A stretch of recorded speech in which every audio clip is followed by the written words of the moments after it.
Bonjour peuple congolais, ça dépend à l'heure où vous allez vous ngai de konamino Christian Bolabia maman peuple mokozi peuple souverain. Toye koloba mingi sujet moko donc très capital puisque situation ya Congo tozali nango lelo boyebi ezali makambo ya élection résultat et bani yonde kozali kotala ngai yende kozali kotala ngai biso bande ko toyebi résultat ya Congo mutu a gagné et puis donc Senko ezu position et lobby ba yebi mutu a gagné baza osenga bango. Donc, il faut baper sa vérité des urnes. Celle-ci aussi, na professeur Ndaiwel aloba ki yango ke babi misabiso vérité des urnes. Donc, bande konangai vérité zaliwana oyebi yango ngana kopé sa position. Puisque donc on a repé sa position nasina aloba yango pe eyebani yango yo intérêt ya sujet ya lelo yango yo. Donc Kabila aboyi union européenne, aboyi donc dans l'ensemble de communauté internationale à part la communauté internationale et Afrique. Aboyi organisation internationale boy songolo pakala ya po na base comme observateur ou organisation organisme ce qui parle aussi de l'élection dans le monde et la démocratie l'état des droits aboyi ki ya na Congo pour na base observer scrutin qui se dérouler mais par contre andima ki kaka Union africaine et donc ça c'est une partie à sujet Nabiso, Kabila Aboyi Union européenne, la communauté internationale Mouchouchou, et puis donc continuité par alliance, accord, et continuité par sang, par le sang, continuité par l'alliance ou l'accord, et continuité par le sang. Donc voilà un peu donc raisonnement de Mema Buno, place Wana, puisque c'est démontrable, tout le Makamuto inventé. Donc na yango bandeko mingi bazali ko beta mabaku. Donc bandeko nangai politique toza ko lobango eza religion te, politique eza makambu ya famille te, politique familiale ezalaka. Politique ya ba association ezalaka o ezali politique politicienne. C'est la gestion ou l'administration des institutions politiques de l'État. Donc ça dit ezali la niveau ya mboka et niveau ya mboka ba paramètres mingi et kotaka ba intérêt kotaka na famille il y a la politique familiale pour maintenir les liens de la famille, le lien du sang. Ndeko na ona kata famille na yo akoki ko sa mabe oza na place a kolongola ete oza na prison ko tiaka ete mais na kati ya politique ya mboka so muta sali mabe pour na gestion ya cité donc ba ko kangaka ye. Na famille batu basalaka bambeba babundi bandeko mama mo tata moko papa leki papa kulutu noko boye baleki ba cousin germain etc. o ayibelo kwa oyo babundi baswani boye suka nango basangisaka bango et l'état aussi c'est une grande famille mais ezali na ba critères nango donc ezali na ba obligation nango. Donc c'est pas la famille comme famille ndengeto komona au salimabe puisque vous allez muta famille donc bako bomayote bako tio na prison te non na famille même il y a donc na ba situation mususu elikaka mabe oyo ke na membre famille papa ko lingata livrer mwana na ye na l'état puisque mwana na ye mutu asali mabe e wuti na kata famille na ye e wuti na libota na ye mais l'état akoya atie maboko na kata famille mais papa moboti maman moboti ako livrer mwana te ya ye na bona tanga baka ko trouble biso mais baka ebele boyebi ya malamu na ya mabe mingi oyo ke mutu asali mais aza membre ya famille l'état ezoko lukaye mais famille papa na ye maman na ye noko na ye papa leki na ye bandeko ne ba bombiye so ba bombiye na ndako wana bayibi ke ba osala enquête ba tine même pas famille ndeko moko ya famille ba bomba e ba ko tine même na village so nzele ezali akoti mituka masuwa avion akimi na ba village. Là ce n'est pas l'état mais l'état ayaka tchema boko. Donc ça dit nous parlons de l'état, de la gestion de la cité, de la gestion de l'état. Donc bandeko nanga bozo sala ba confusion mingi mais ça droit na bino mais to lobayango na sembo et il faut se calmer. Donc c'est-à-dire nous parlons des institutions de l'État et dans l'institution de l'État il y a des partis politiques et pouvoir oyo azwaka pouvoir na kati ya maponami ou na ba monde mingi ya accession à pouvoir. Moussous a bomi président de la République, Moussous a sali coup d'état, Moussous a sali boye, aïbi élection, azubo konjamboka. Donc voilà, wane yali makambu et ça na pouvoir na niveau étatique. D'où il y a des intérêts. Intérêt nakati et puis intérêt libanda. Et bah parti politique na ba leader na ba basala ba biloko wana. Donc les loyo aujourd'hui to moni donc Hippolyte quand même pour organiser les élections à Congo, ayebisa ki bino ya ko organiser ba élection. Donc il faut passer 504 jours par Corneille Nanga boyoka kiango. Ba visa ki 2019. Ezali ngaïté ndeko. Ba visa ki 2019, ba memi biso na 2019 en douceur. Autrement, bah organiser l'élection n'engé ça maki, mais bah tiens on a deux volets. Volet liboso, bah boy yumbi, bah boy boy. Donc Hippolyte quand même, ce que l'on a boya qui ango, il faut l'axabino que yazae qui n'a raison. Accueilli dans Conseil de sécurité par deux fois, 2017-2018, kolobaki ba djihadiste bazan na Congo. Bah boko yo kaye ba sale yaki vide, mais aye ko l'axabino na kati na niveau intérieur.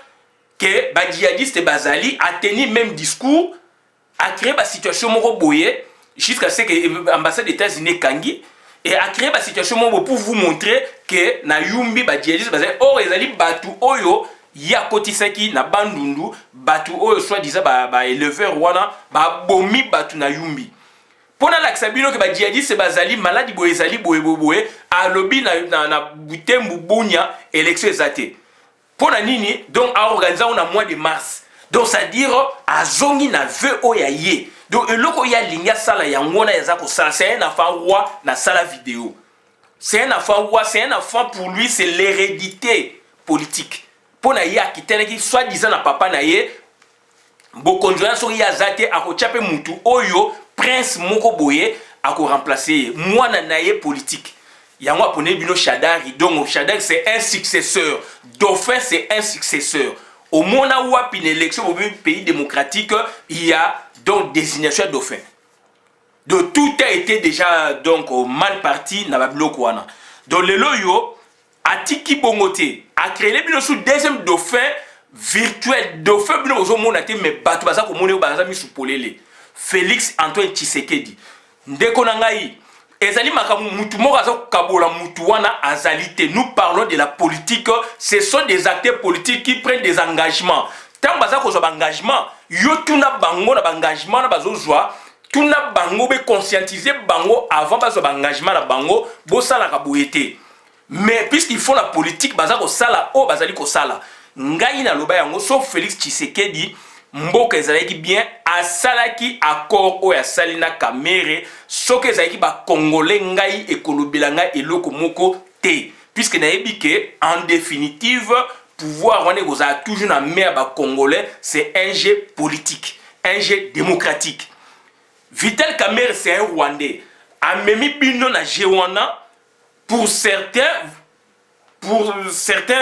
Congolais ils disent que c'est le jeu politique. Pour d'autres, dont nous autres, tout le jeu politique, mais ma jeu politique, ça c'est vendre le pays. Ça c'est vendre le pays. Et dans notre temps, aujourd'hui là, donc Moutou a gagné, c'est Martin Fayulu, Yebani, Moukimo Meyebi, partout, Yebi, mais Balingi ba camouflé, et comme il se trouve, Senga Sukoyo, ma rencontre inutile. Là maintenant, on rentre dans l'africain. Donc dans l'esprit africain, il y a palabre.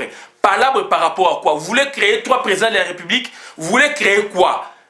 Un président plus 2 vice-présidents? Vous voulez créer quoi? Donc notre problème est là.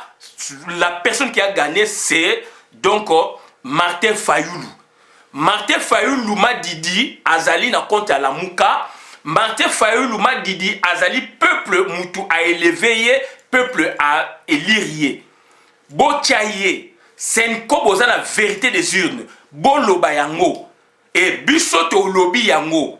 Donc, bazali coincé parce que bazali ba calcul oya bango. Donc, bande kona ngai, il faut boye ba bongi saki biloko na bango bien. Ce qui Hillary Clinton a gagné qui lelo Congo na tonto parler biloko te. Donc, bitumenge za mboko na ba panzi yango na ndenge ba panza. Donc, bande kona ngai, il faut faire beaucoup d'attention. Peter Fan ou azali envoyé spécial ya Nations Unies. A ça article na yo ngana critiqué ndeko edo kombana azu yango a sepeli na article a traduire en anglais à côté de partout qu'on a le Peter Fan a comme changer ba version vie dit à CP là qui na concept wana bande ko ngai donc on a fait du travail donc batu wana ba s'organiser qui lelo Hillary Clinton a bimité mutabimi Donald Trump et Donald Trump a ligné départ Hippolyte Kanambe départ Hippolyte Kanambe a accueilli mais c'est lui l'acteur et nous en anthropologie du droit on dit ça c'est la phrase même il y a donc Etienne Leroy, Azaïki directeur, il y a master 2 anthropologie du droit et puis Azaïki ça cours il y a méthode. Donc Azaïki Banini, les droits n'est pas tant ce qu'en disent les textes mais c'est qu'en font les acteurs. Aujourd'hui, on est dans le monde d'acteurs na Congo. Les droits donc babomi yango. On ne parle plus du droit. Ce sont les acteurs, ce sont les personnalités politiques qui prennent les initiatives en lieu et place des textes fondamentaux et en Mboka. Donc, maintenant, nous allons où?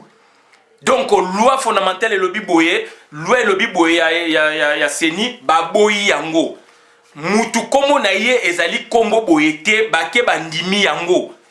Mutu abimisi mikana mabe kuna bake bandimi yango. Donc ça dit maintenant c'est le problème d'acteur. Ce n'est plus le problème du droit na Congo. Et maintenant, nous aussi, nous avons un acteur qui doit, n'est-ce pas, qui est là pour nous soutenir. Acteur Wanezali, acteur donc personne physique, Donald Trump, acteur personne morale souveraine, donc États-Unis d'Amérique. Donc ça dit on doit se contenter na babilo kwana. Et puis bisomo peut souverain primaire tous en a quatre terrain. Bande konanga mutako sabinote. Donc Charles de Gaulle pour la zonga na bokonzi na mboka na ye asengaki aide extérieure. Ba soda puissance étrangère mutu ba ko tchaye na kati. Donc abelela ki me yaki abimaki pour la zo ba aide extérieure mutu ko tchaye yaki ba français ba mon côté. To bo sanate. To même sa histoire te. On a besoin de nos amis, de pays frères et amis. Oyo, to be on est humaniste. Oh le balingi ba aider biso puisque toza na to koti mobulu donc nyoka côté la biso na ndaku. Donc ennemi à côté la biso na ndaku akangi bokonzi na biso. Donc il faut to senga SOS. Donc États-Unis yo kimbela ya ngai na yo diaspora puisque biso mto vani libana biso mto gangi ba politicien bazali kolanda philosophie oya kati silence radio biso to beleli États-Unis yoki pour agir dans le Congo, puisque Belgique est milinga, atie pemeni, puisque France est milinga, atie pemeni. Est-ce que vous attendez de parler de lui, Michel, de Didier Rendès dans ce processus? Non. Puisque bon, dialogue interminable et que s'il y a transition Kabila Tikala 2 ans, sa Kabila armée, sa Kabila donc justice, la Kabila armée, justice, na finance, sa opposition. Toute une question opposition ni opposition Yamabé, raison pour laquelle on en est là.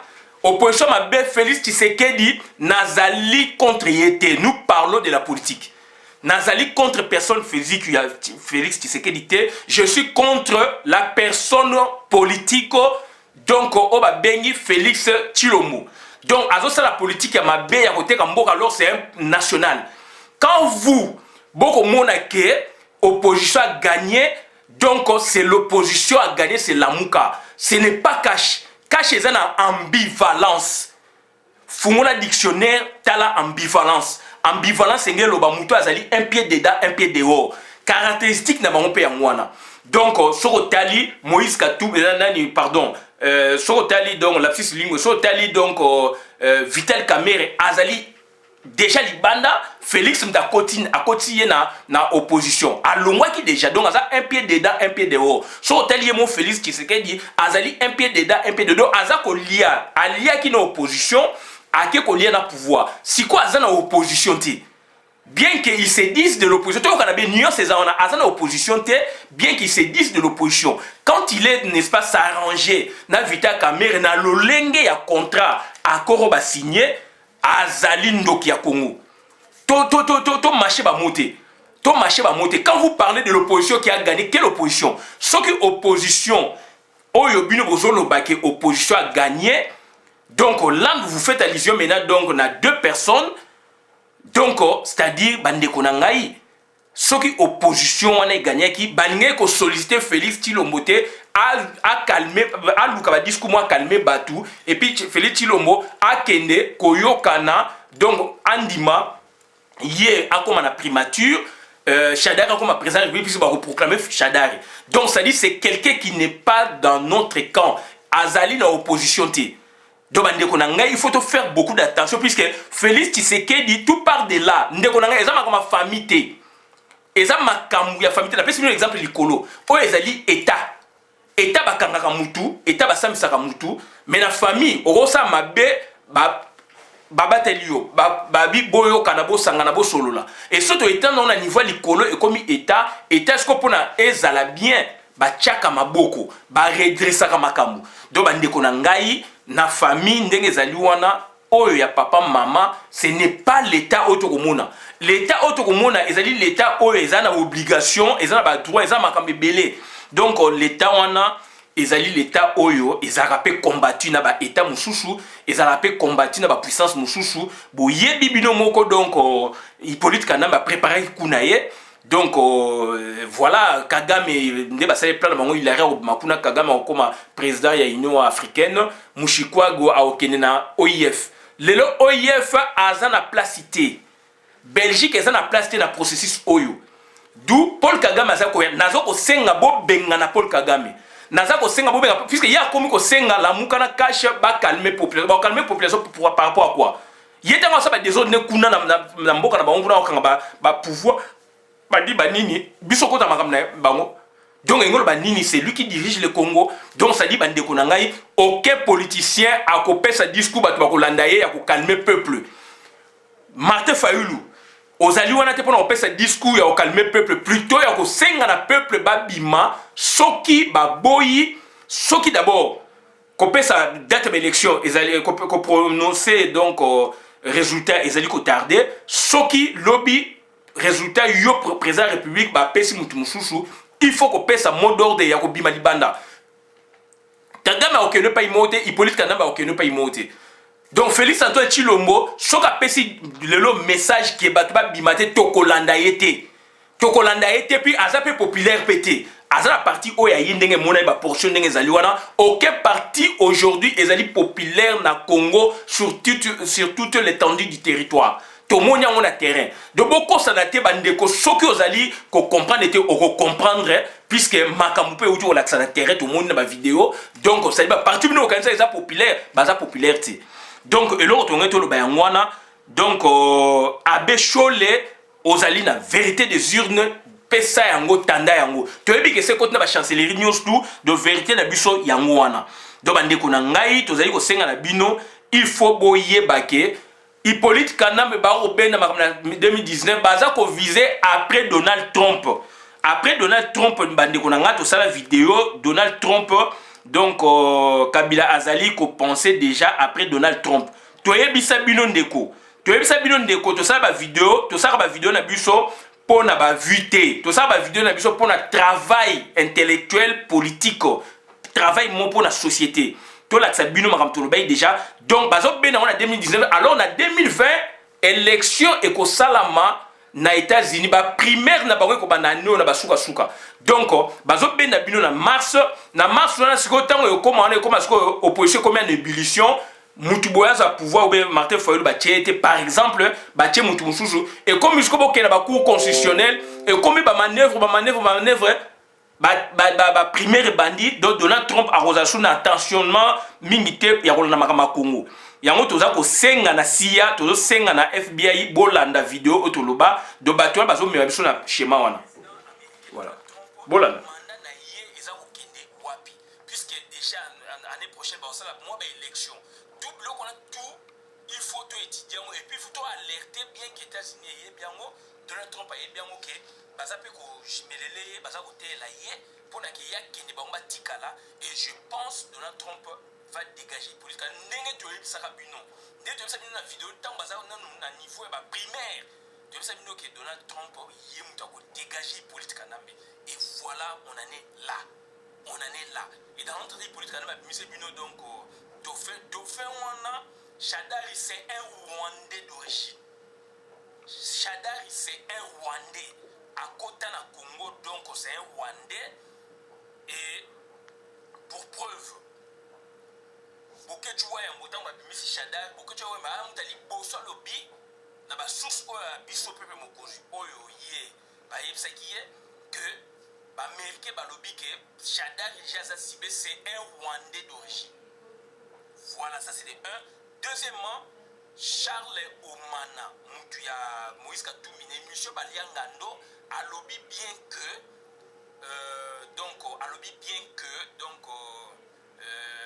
dauphin Hippolyte Kanambe alingaki nani il avait jeté son dévolu sur Matata Ponyo tolobaka mona ba vidéo bandaka. Donc il nous a surpris surprendre bisoté puisqu'il a li ba tactique na bango et que sa seule jumelle ou sa tante paternelle selon les cas ou maternelle yene mutu adje noko na ye. Ça c'est Charles Omana, membre influent il y a ensemble il y a Moïse Katumbi. Donc Charles Omana a donc clairement dit donc Shadari Azali donc noko ya ba Hippolyte Kanambe muta ndima qui est apponié c'est Jeannette Kanambe. Donc voilà bandeko nanga oyo toyaki ya website bino ngwana donc vidéo oyo to saliango tant tozali na Canada awa donc tukumi Kabila Azali ko pensait déjà après Donald Trump mais attention donc bandeko nanga iso bolandi yango bokomona yango to yesu ko expliquer bino eloko moko boye ba yango donc bozali ko exonérer mingi et puis ko dédouaner donc Félix Antoine Tshilombo. Pourquoi? Quand vous parlez de l'opposition, mais de quelle opposition s'agit-il au Bagani? Donc, toza la même souci, mais toza on se comprend d'été. Mutumoko akaboli bango azalité. Soyons lucides. Yemoko basangani na baninga na Genève. Pourquoi on parle de Martin Fayulu? Puisqu'il a à Genève. Donc, on doit considérer Genève. Accord à Genève. Oh, kene kote kambo. To ebisia bimisa o ba envoûté. Alexa Mukana ba envoûté. Ezate donc enfantillage. Et lobby donc président ghanéen nga senga ki na yeta nga monaki botika enfantillage. Afrique eza kota la bino. C'est l'enfantillage. Félix Tshilombo azali ko sala politique donc nde balobaka dans l'état ou sur l'état. C'est-à-dire azali ko apprendre politique et avec beaucoup de dégâts. Donc c'est-à-dire azali na phase d'apprentissage. Moi je le comprends. Ça c'est de l'apprentissage. Ça montre quelqu'un qui ne comprend pas la politique. Et qu'il va par un coup, donc, avec essai erreur, à Kozwaka, expérience. Et donc, Valentin Moubaka, le bac en bien, Félix Tshilombo, so de bito calculer, tant au avant, n'a pas Tshisekedi, au asali politique, boye, n'a pas Tshisekedi, et sali moins d'une année. Enfin, moins de 3 ans, toloba, ou 4 ans. Puisque il y a Zaghi na Belgique, donc, à Tchaye, na 2010-2000, à Zongi, extérieur, à Salikuna, à Bouzier, IDPS extérieur, il faut que tu aies travaillé en extérieur, IDPS extérieur et Bebaki, à Yesko intérieur, tu as bengi papa pa ou à Koufi. Donc ça dit, c'est quelqu'un à côté de IDPS en 2010, na congrès na bango, Mikane Zali ko attesté, ce que yo été tout ça qu'on va prendre yo, mais du moins, il a eu des difficultés pour comprendre, donc ça dit l'art politique. Donc ça dit à quel moment a mensonge et puis il maîtrise pas. Azo maîtriser tout le monde clairement. Azo la phase d'apprentissage. 5 ans, 10 ans plus tôt, il peut devenir fort.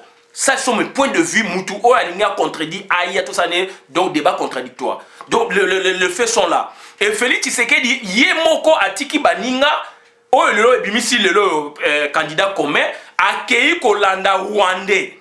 Tant que Kolanda Rwandais a sali accord au Bomoni ya Nairobi. Pourquoi Bolingo le accord ya Nairobi? Et Salami et Monani ba gagné la mokili et Zali ba créer plateforme de bango cash. Et dans l'entretemps plateforme wana ya li donc élément substantiel ya FCC.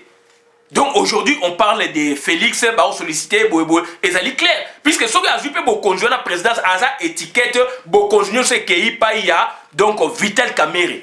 Donc, on a invité quand même, c'est un Rwandais. À représenter, le pouvoir Rwanda. Pourquoi vous dédouaniez? Mon problème, c'est quoi? Pourquoi vous exonérez Félix Tshisekedi de Makamebele? Pourquoi vous les dédouanez aussi? Alors que ce monsieur-là, Azali, donc, n'a bissoté. Azali n'a bissoté. Azali, ça m'a comme clairement, ça au monde là clairement. Ce que vous avez opposition, lui. Martin Fayulu ou Félix. Soit Martin Fayulu a vu, yo Congolais qu'on s'est retrouvé, bien que ma mindele peut pas voyer, puis il faut aller. Mais ce qui Félix a vu, ils allaient continuité autrement. Na batouana. Ils allaient continuité, donc ils allaient continuité par alliance. Chadar, ils allaient continuité par le sang. Martin Fayulu, ils ont continuité par quoi? Rien. Donc, il y a Azana Bangote a signé à côté. Bande Konangaï, il faut tous à la lucide. Donc, Moutumoko, Azako Kabola Bango, Azalité, sauf que vous ne comprenez pas, vous ne voulez pas comprendre, l'homme a pris bien son chemin, a créé chemin, a frayé chemin, a tiki baninga, a créé comme ça la chemin, na ba Rwandais. Donc voilà, donc le danger, il y a Mbok, ils allaient placer un danger public, c'est un danger public. Félix Tshilombo représente aujourd'hui un danger public dans le Congo. Voilà, Mouta gagné Zali, Martin Fayulu, et comme il problème, et comme Baloba, et comme il boue, et comme il réunion sur réunion. Pourquoi? Donc, opposition, ce qui est gagné, c'est la Mouka, Mouta gagné. L'autre opposition cache les oppositions, des ambivalence. Il faut situer en opposition, là je peux comprendre, et puis dans le pouvoir, là je peux comprendre. Voilà, donc tout ça quand même lucide. Et là, on a des alités, Moutoumou a kabola pe bango azate. Sauf que Ndeko yemoko a vu chemin na yé pour Ndeko fungola matoyi, donc talabien, il s'est frayé son chemin. Félix Antoine Tshilombo, puisqu'il a intérêt. Il a quitté les autres, il est allé là-bas. Politique et zali ba contrat, politique et zali ba corps. Ce que la politique est allé la tata na maman, yaya sel mabe, papa sel mona sel mabe, limbi sali, la politique est à bon côté. La politique est à bon côté. Où tout ça politique. Donc, ça dit, comme on dit une grande famille politique, oui, une grande famille, tous allés ensemble, tous allés congolais. Fiction juridique, babi, tous allés makila moko. Ça, c'est la fiction juridique. Ça, c'est l'imaginaire juridique. Pour la ressentir Batou, oui. Mais du moins, est-ce que Batou Bazali ou on a aligné intérêt à Congo? Félix Tshisekedi, est-ce qu'il a aligné intérêt à Congo? Martin Fayulu, est-ce qu'il a aligné intérêt à Congo? Chadar n'a aucun intérêt. Tala ba démarche na bango Félix a signé accord ateki bokonzi ya mboka soki ba pesiye yo ko souffrir yo lobi ko ganga ko bima su libanda nana wa kaboli bango il s'est frayé chemin de lui-même atiki baninga ake ko sala chemin na ye ba mutu wana boko lobake baza l'ensemble na yese bino bako yo kanaka te bako za ensemble te. C'est la même chose, Laurent Désiré Kabila Tangazaï Koya n'a démontré qu'on a pétignasse, n'a scellé la busaï de pèse parlement debout, que Bakoyo Kanate selon les gouvernements insurrectionnels. Puisque Moutouana sa zub engagement libanda, Laurent Désiré Kabila, a Koya Kanamboka, a Koko Sabino, puisqu'à côté d'un drapeau union sacré, na UDPS, na Ouvira, pour na flatter ba Congolais, tant à Koya na Congo, a s'occuper na ba père naïe, bateau, pesa qui est force la misoloana. Et Zali, théorie scientifiquement prouvée, il y a droit d'administratif et institution d'administratif n'a posé vundoi nazwa yango n'a démontré en kuna j'ai des problèmes na ba master ba kangingai ba betanga heureusement na ebani naza mutu ya cellule wana 8 mois après ba matisanga likolo ba okumisa ngai na kuti ba beta lisolo na ngababi awa bolinga ate na IDPS mutu apesa sa version contraire. Christian Kouta aloba ki boyebo ngape wana ba yeba ya mbanga ba papa ja ba matinga likolo. C'est ça la vérité. Donc ndenge moko Félix et Asali Bino. Donc Félix, donc Vital Kamerhe, qu'est-ce qu'il a fait maintenant? Azuma Ramnios tout, après si bataille IDPS, oyo bango balingaka, yesikoyo babote le loko polele, bandi on a besoin monate. Et maintenant si comme il faut battre, comme un problème quand nous on fait des vidéos, c'est comme si on veut pas de Félix. Qui ne veut pas de Félix? Félix s'est frayé son chemin seul. A cause bino que ba envoûté, à cause bino que kuna makabasali ba boyeboy, ba teki mboka boyeboy. Franc-maçonnerie ça a pouvoir. Rose quoi ça a pouvoir. Christianisme on a do ba sangonde bazan bazali pe ba franc-maçon. Baza pe ba kisi. Baza ba franc-maçon attaque ba frère bazan ba koko ya biso. Puisque au départ africain azali animiste, église catholique, protestante, musulmane ba yé ba force après. Donc un sango soukanango azarna bokoko na ye. Donc qu'est-ce que Félix avait dit? Donc il n'est pas prêt à diriger le pays. D'autant que kuna, donc tu as vu ça l'accès là comme on vous qui est Azoï Sabino Rose quoi mais on s'en fout. Le pouvoir donc baloba yango professeur Mononi aloba yango. Donc un leader, un meneur, il faut un rapport de force et un rapport mystique. Rapport de force les alindenge za ba force bozo laksa naza populaire naza boyeboy sali boyeboy tcheba moyen tcheba boyeboy force ne la muka salaka laxi force ba avion ba boyeboy à l'américaine. rapport mystique pèse à la il faut ça blender spirituellement etc beaucoup qu'on a makamna etc chef coutumier aux non africains aux autres pour rejeter biloko wana un chef coutumier na beaucoup qu'on a besoin un chef coutumier azali mutu azali les traits d'union entre les morts et les vivants. Donc biloko na beaucoup qu'on a besoin azali yo ba ko ba mvutaki yo bon muta bon ko akosi bino pona akene ko sa biloko na Vital Kamerhe et kunande e bomi mboka il s'est frayé son chemin seul. Ce que Félix a dit na biloko wana te lelo makabengeza pepele soki mutu moko alobi wana pourquoi pas to sala ndenge ba Macky Sall basala Macky Sall na Abdou Diouf et non Abdou Diouf na Abdoulaye Wade élection salami Abdou Diouf ancien président a moniqué il est perdant à Beleli à Koumisi adversaire na pourquoi na combat sala ngote puisque Félix est lié. Puisque Chadek, moi je ne le compte pas, il a échoué aussi lamentablement. Félix est à sa deuxième, Martin Fayulu a sa premier. Félix est lié par un accord. Accord bon moni yango mon ani polele. Bon ngo tchaba tu responsabilité moussous. Donc vous êtes cahier, voilà vous êtes vous voyez. Surtout que la raisonnement de Mboke Koufi. Mutu azali bonga Lexine Zela na polele ka lingi binote akeye pas mopaya. Polele na volonté na ye. Siko bongo incriminer batu moussous. Que batouana ne ba o diviser na o diviser biso na force o diviser bango tant il y a sur engagement na kuna avant biso de sa vidéo oh il y a ça joie qui engagement na il y a ça te qui moka yo po mona ki ngo critiquer ki ngo yo pe ndeko kuno mona ki ngo critiquer ki ngo mais il faut que ça quand même raisonnable il faut que ça quand même raisonnable où nous allons où il faut que la manipulation quand même dans la communauté donc toujours travailler pour la mboka donc Félix a se frayer chemin seul a tikibino akei kotoyo.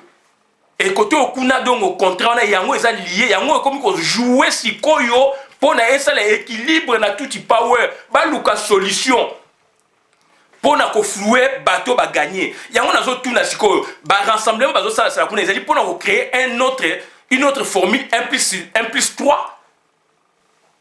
question pour un champion. Merci.